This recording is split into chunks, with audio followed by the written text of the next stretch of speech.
Bonjour à tous, voici une série de petites vidéos pour reprendre avec vous la correction de l'épreuve commune de physique-chimie de janvier 2021. Dans cette correction, on vous a remis l'énoncé.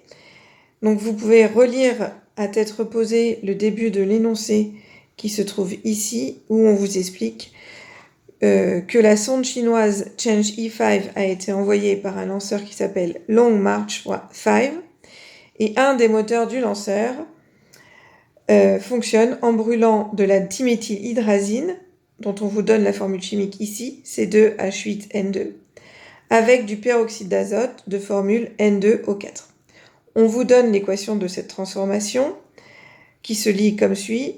Une molécule de diméthylhydrazine réagit avec 2 molécules de peroxyde d'azote pour donner 2 molécules de dioxyde de carbone, 3 molécules de diazote et 4 molécules d'eau. Avec ça, on pouvait commencer à répondre à la première question. La première question, on vous demande, cette transformation est-elle une transformation chimique ou une transformation physique, et il fallait justifier la réponse. Alors, il faut se rappeler de ce qu'il y a dans le cours. Une transformation chimique, c'est une transformation où les molécules sont transformées, c'est-à-dire que les molécules que l'on a au départ ne sont pas les mêmes que celles qu'on a à l'arrivée. Dans une transformation physique, les molécules que l'on a au départ sont les mêmes que celles que l'on a à l'arrivée. C'est un changement d'état, par exemple. Donc ici, si on lit toutes les réponses attentivement, on voit que la réponse correcte est la réponse A.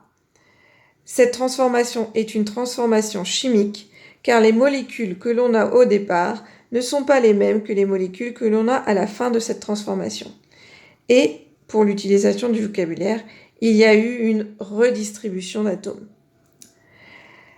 Les réponses B et C ne sont pas correctes, dans le sens qu'elles sont incomplètes. À chaque fois, elles comprennent des éléments corrects. Notamment, dans chaque réponse, on note « c'est une transformation chimique ». Là aussi, dans la réponse C, c'est une transformation chimique. C'est la justification qui n'est pas correcte. Dans la réponse B, on vous met « il y a les mêmes atomes dans les réactifs et dans les produits ».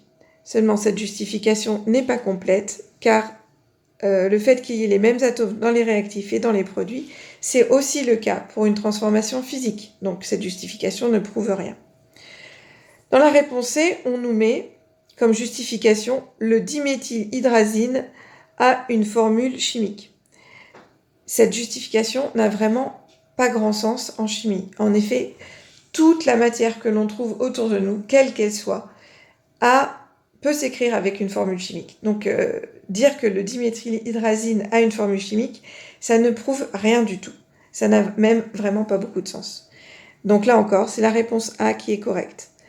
D'autres élèves ont justifié que c'était une transformation chimique car on avait une combustion. Nous avons accepté cette réponse comme une bonne réponse avec une justification toutefois pas tout à fait complète.